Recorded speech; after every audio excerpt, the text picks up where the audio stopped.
आज हम लोग सॉल्व करेंगे जीएसटी का क्वेश्चंस।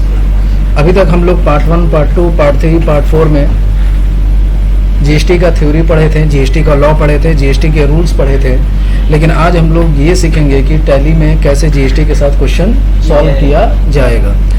तो उसके लिए हमारे पास कुछ क्वेश्चंस पड़े हुए हैं, उस क्वेश्चन को देख करके हम लोग सॉल्व करेंगे। जैसे पहला आपका क्वेश्चन क्या है, create a company with your name followed by your student code and configure for goods and service tag. Question आपका ये बोल रहा है कि आपको एक कंपनी बनानी है और कंपनी बनाने के बाद आपको क्या करना है, जीएसटी का कॉन्फ़िगरेशन आपको उस कंपनी में करना है। तो जीएसटी का कॉन्फ़िगरेशन करने के लिए आपको सबसे पहले कंपनी बनाना पड़ेगा और न्यू कंपनी बनाने के लिए हमको किस में जाना पड़ेगा, क्रिएट अ कंपनी में। और कंपनी किस नाम से बनाएंगे, जीएसटी इंडिया के नाम से बना लेते हैं। ठीक है, अब यहाँ पे स्टेट हमारा क्या हो जाएगा, वेस्ट बंगाल, क्योंकि हमारी जो कंपनी है वो कहाँ की है, वेस्ट बंगाल की है। किस फाइनेंशियल ईयर का बनाना है, तो क्वेश्चन में दिया हुआ है 1/4/20। कहाँ से पहचानेंगे हम लोग, डेट से पहचान जाएंगे। एक्सेप्ट कराने की शॉर्टकट की कंट्रोल प्लेस से। अभी तक टैली में आप लोग जितना भी क्वेश्चन कर रहे थे तो उसमें हम आपको बताते थे कि जीएसटी का फीचर नो करा दिए। क्यों बताते थे, क्योंकि उसमें जीएसटी का कोई भी यूज नहीं होता था। लेकिन इस बार हमें जीएसटी का यूज करना है, तो इसलिए जीएसटी का फीचर हम लोग क्या करेंगे, इनेबल करा देंगे। जैसे इनेबल कराएंगे ये विंडो खुलेगी। अब ये आपसे पूछेगा कि जीएसटी कब से एप्लीकेबल हुआ है, तो कब से एप्लीकेबल हुआ है, 1 जुलाई 2017 से एप्लीकेबल हुआ है। अब ये आपसे पूछेगा जीएसटीआईएन नंबर, क्योंकि कोई भी अगर रेगुलर डीलर होगा तो उसका जीएसटीआईएन नंबर होगा। क्वेश्चन में आपके पास जीएसटीआईएन नंबर नहीं दिया हुआ है तो क्या कर सकते हैं, आप अपनी मर्जी से जीएसटीआईएन नंबर फिल कर सकते हैं। बस आपको पता होना चाहिए कि जीएसटीआईएन नंबर कितने डिजिट का होता है। तो जीएसटीआईएन नंबर कितने डिजिट का होता है, 15 डिजिट का। पहला 2 डिजिट जो होता है वो स्टेट कोड होता है, बाकी का 10 जो होता है वो क्या होता है, पैन नंबर होता है। AAAGM 0289 और बाकी का क्या होता है, एक एंटिटी कोड होता है, एक आपका क्या होता है, चेक बाय डिफॉल्ट होता है, और एक क्या होता है आपका चेक डिजिट। ठीक है, इसको एक्सेप्ट करा देंगे। एक्सेप्ट कराने की शॉर्टकट की कंट्रोल हो जाएगा। चलिए, अब आपको देखिए इस क्वेश्चन में कहा गया कि आपको लेजर बनाने हैं। Create the below mention ledger with opening balance. आपको लेजर बनाना है। कौन कौन सा लेजर बनाना है, आईसीआईसीआई बैंक का बनाना है, कैश का बनाना है और शेयर कैपिटल का बनाना है।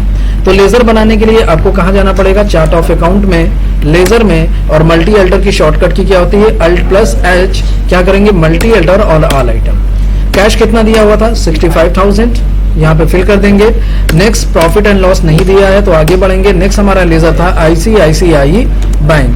आईसीआईसीआई बैंक का अंडर जाएगा क्या, बैंक अकाउंट। बैलेंस कितना था, 12,50,000। नेक्स्ट लेजर आपका था शेयर कैपिटल। तो शेयर कैपिटल का आपका रिमेनिंग अमाउंट था। तो शेयर कैपिटल का रिमेनिंग अमाउंट 2-3 तरीके से आप लोग पहचान सकते हैं। पहला, आप बैलेंस शीट में जाइए, वहां पे डिफरेंट अमाउंट देखिए, वहां से पता कर सकते हैं। दूसरा, सिंगल लेजर क्रिएशन में जाइए, वहां पे आपको डिफरेंस बैलेंस दिखेगा।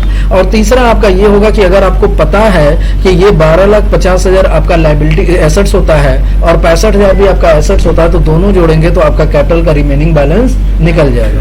तो कैपिटल का अंडर क्या जाएगा, अमाउंट कितना डालेंगे, 13,15,000 हो जाएगा। अब देखिए नेक्स्ट क्वेश्चन आपका है question number 3। Company purchase 10 piece printer at the rate of 3,800 plus 18% GST from Jain and company a regular dealer of West Bengal. Company क्या कर रही है, 10 पीस प्रिंटर खरीद रही है और उस पर जीएसटी लग रहा है। कितना लग रहा है, 18%। किससे खरीद रही है, जैन एंड कंपनी से, a regular dealer of West Bengal. कहां से खरीद रही है, आपकी कंपनी कहां की है, वेस्ट बंगाल की है। आप परचेज भी वेस्ट बंगाल से कर रहे हैं। तो ये कौन सा ट्रांजेक्शन हुआ, इंट्रा स्टेट। कौन सा ट्रांजेक्शन हुआ, और इंट्रा स्टेट ट्रांजेक्शन जब करते हैं तो कौन से टैक्स लगते हैं, 2 टैक्सेस लगते हैं। पहला आपका लगता है सीजीएसटी, तो दूसरा आपका लगता है एसजीएसटी। तो चलिए ट्रांजेक्शन करते हैं। तो ट्रांजेक्शन करने के लिए आपको बाउचर्स में जाना पड़ेगा। बाउचर्स में जाएंगे और परचेज की शॉर्टकट की क्या होगी, F9। सबसे पहला काम आपका डेट चेंज करना होगा। किस डेट में करेंगे, 1 मई में करना है तो 1/5 करेंगे। सप्लायर का इनवॉइस नंबर क्वेश्चन में दिया नहीं है तो हम कुछ भी यहाँ पे फिल कर देंगे। पार्टी अकाउंट नेम, क्वेश्चन में पार्टी का नाम दिया हुआ है तो Alt+C प्रेस करेंगे। और पार्टी किस नाम से हमको बनानी है, Jain and company. Jain and company, Jain and company आपसे हम क्या कर रहे हैं, इसे परचेस कर रहे हैं तो इसका अंडर जाएगा सैंडी क्रेडिटर। कहाँ का ये डीलर है, वेस्ट बंगाल का है। तो इसका आपका क्या होगा, पैन नंबर और जीएसटीआईएन नंबर होगा। क्वेश्चन में नहीं दिया है तो आप मैनुअली फिल कर सकते हैं। हमने 10 नंबर का पैन नंबर डाल दिया, और फिर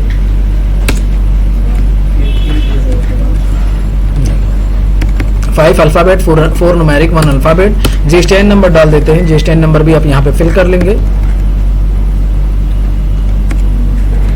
ठीक है,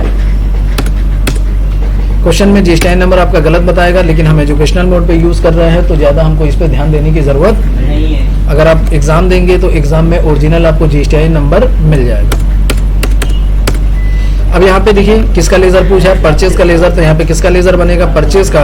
यहीं पे अल्ट सी प्रेस करेंगे और बनाएंगे परचेज। परचेज का अंडर क्या जाएगा, परचेज अकाउंट, और यहाँ पे जीएसटी एप्लीकेबल होगा।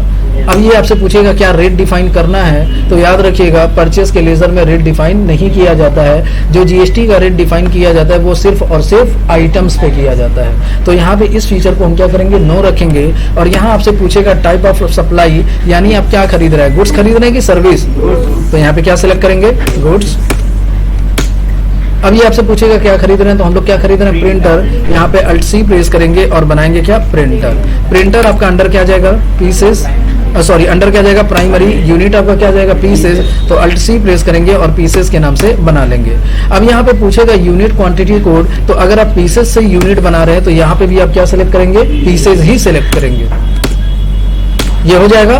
फिर उसके बाद आपको क्या करना है, यहाँ पे जीएसटी एप्लीकेबल पूछेगा तो इसको क्या कर देना, एप्लीकेबल कर देना है। आपसे पूछेगा क्या रेट डिफाइन करना है, तो इसे रेट डिफाइन करना है कि नहीं करना है, तो इस फीचर को क्या करेंगे, यस कर देंगे। जब इस फीचर को यस करेंगे तो यहाँ पे आपसे डिस्क्रिप्शन पूछेगा, एचएसएन कोड पूछेगा। कभी कभी क्या होगा कि ये एचएसएन कोड आपसे नहीं पूछेगा, तो आप क्या कर सकते हैं, इसको कॉन्फ़िगरेशन से ला सकते हैं। और कॉन्फ़िगरेशन से लाने की शॉर्टकट की क्या होगी, F12। तो अभी दिखाई दे रहा है तो कॉन्फ़िगरेशन करने की जरूरत नहीं है। नाम क्या है, प्रिंटर। अब ये बताइए प्रिंटर गुड्स है कि सर्विस, गुड्स है तो गुड्स पे क्या लगता है, एचएसएन कोड। सर्विस पे क्या लगता है, एसएससी कोड। एचएसएन कोड जो होता है वो 8 डिजिट का होता है, एसएससी कोड जो होता है वो 6 डिजिट का। तो फिलहाल इस पे एचएसएन कोड लगेगा, तो क्या लगेगा यहाँ पे 8 डिजिट। कैलकुलेशन टाइप में हमेशा ऑन वैल्यू लेंगे। और यहाँ पे आपसे ये पूछेगा टैक्सेबिलिटी, तो आपका यहाँ पे क्या हो जाएगा, देखिए यहाँ पे 4 ऑप्शन आएंगे, अननोन, एग्जाम्प्ट, नील रेटेड और टैक्सेबल।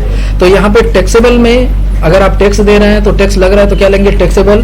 0% है तो नील रेटेड, छूट है तो एग्जाम्प्ट, और नहीं पता है तो क्या करेंगे, अननोन। तो यहाँ पे कितना % टैक्स लग रहा है, टैक्स लग रहा है ना, तो यहाँ पे क्या लेंगे 18, यानी टैक्सेबल लेंगे।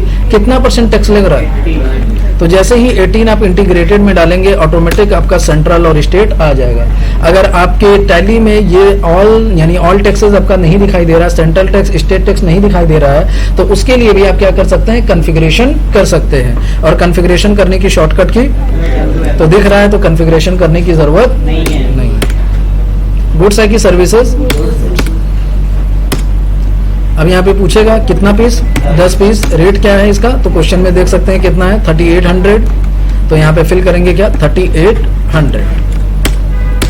कोई और आइटम परचेस करना है, नहीं करना है, एक ही है, तो आगे बढ़ेंगे और आप अपना कर्सर कहाँ लाएंगे, अमाउंट के नीचे लाएंगे। जब अमाउंट के नीचे कर्सर लाएंगे तो यहाँ पे आपको टैक्सेस लगाने पड़ेंगे। अब आपको पहले ही पता चल गया होगा कि इस पे कौन से टैक्सेस लगेंगे, तो कौन से टैक्सेस लगेंगे, तो यहाँ पे सीजीएसटी का लेजर आपके पास नहीं है, तो क्या करेंगे, यहीं पे अल्ट सी प्रेस करेंगे और बनाएंगे क्या, सीजीएसटी। अब सीजीएसटी आपका एक तरीके का टैक्सेस है, तो इसका अंडर जाएगा ड्यूटीज एंड टैक्सेस। क्या जाएगा, ड्यूटीज एंड टैक्सेस। यहाँ पे क्या हो जाएगा, जीएसटी। यहाँ पे सेंट्रल टैक्स, एक तरीके का सेंट्रल टैक्स है ना। ये परसेंटेज यहाँ पे जीएसटी में डिफाइन नहीं करेंगे, क्योंकि एक बार अगर हमने आइटम में डिफाइन कर दिया तो दोबारा डिफाइन करने की जरूरत नहीं है। कट गया।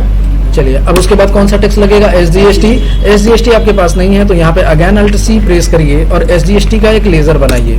एसजीएसटी भी आपका एक तरीके का टैक्सेस है, तो इसका अंडर क्या जाएगा, ड्यूटीज एंड टैक्सेस।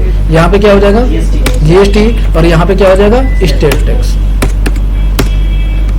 हो जाएगा। चलिए ये आपका क्वेश्चन कंप्लीट। अब देखिए नेक्स्ट क्वेश्चन आपका है Question number 4. On 1/5/2020, company sold 10-piece printer at the rate of 4600 each plus 18% GST to Paper House, a regular dealer of West Bengal. Company क्या कर रही है? सेल्स कर रही है. किसको सेल्स कर रही है? पेपर हाउस को. ये भी क्या है? रेगुलर डीलर है. कहाँ का? वेस्ट बंगाल का.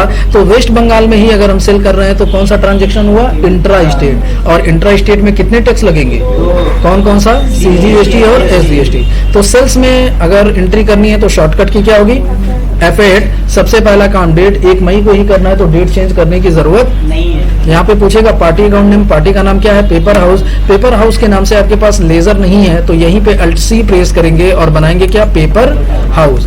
पेपर हाउस को आप सेल्स कर रहे हैं तो इसका अंडर क्या जाएगा? Sandy debtor. और ये आपका वेस्ट बंगाल का डीलर है तो इसका पैन नंबर होगा तो पैन नंबर यहाँ पे हम लोग फिल कर देंगे और इसका GST नंबर भी फिल कर देंगे. 19AAA GM0289C1ZG. ZG नहीं हुआ है क्या? छोड़ दीजिए. चलिए हो जाएगा. चलिए अब यहाँ पे किसका लेजर बनेगा? सेल्स का. तो Alt C प्रेस करेंगे और बनाएंगे क्या? Sales. Sale under sales account. GST applicable होगा? एप्लीकेबल होगा. रेट डिफाइन करना है? नहीं, रेट डिफाइन नहीं करना है. आप लोग कुछ गलतियां भी कर सकते हैं. कभी कभी आप इसको नॉट एप्लीकेबल करा देंगे तो ध्यान दीजिएगा. GST एप्लीकेबल होगा लेकिन रेट डिफाइन नहीं होगा. यहाँ पे गुड्स है कि सर्विसेज है? गुड्स है. चलिए क्या बेच रहे हैं हम लोग? प्रिंटर. कितना पीस बेच रहे हैं? 10 पीस. किस रेट से बेच रहे हैं? 4600. और कोई आइटम सेल्स कर रहे हैं? नहीं. तो अब इसके बाद एंटर प्रेस करेंगे और टैक्स लगाएंगे. कौन सा टैक्स इसमें लगेगा? CGST. दूसरा कौन सा टैक्स लगेगा? SGST. समझ गए? अब देखिए 50,000 से जब ट्रांजेक्शन होते हैं तो कंपनी को क्या करना पड़ता है? ई-वे बिल बनाना पड़ता है. क्या बनाना पड़ता है? E-way bill. यानी जहां से सामान आएगा तो किसी ट्रांसपोर्ट से आएगा ना तो वो ई-वे बिल बनाना पड़ता है. तो ई-वे बिल जो होता है वो जनरेट करना पड़ता है. तो उसमें आपको बताना पड़ता है कि किस गाड़ी से जा रहा है, किसका क्या नंबर है. तो ये सब अभी आपको डिफाइन करने की जरूरत नहीं है. नो करके आगे बढ़िए. अगर यस करेंगे तो उसमें पूछेगा कि किस गाड़ी का क्या नंबर है, किस गाड़ी से भेज रहे हैं, कहाँ से भेज रहे हैं, ये सारी डिटेल्स पूछेंगे. तो ये आपका क्वेश्चन कंप्लीट. तो इसमें हमने आज सीखा है क्या कि इंट्रा स्टेट ट्रांजैक्शन कैसे किए जाते हैं. यानी अपने स्टेट में ट्रांजैक्शन करेंगे तो कौन सा टैक्स लगेगा और कैसे हम लोग ट्रांजैक्शन इनेबल कराते हैं. कल हम लोग सीखेंगे कि कैसे हम लोग इंटर स्टेट ट्रांजैक्शन करते हैं यानी अदर स्टेट में कैसे ट्रांजैक्शन करेंगे. तो चलिए सॉल्व करिए ये क्वेश्चन.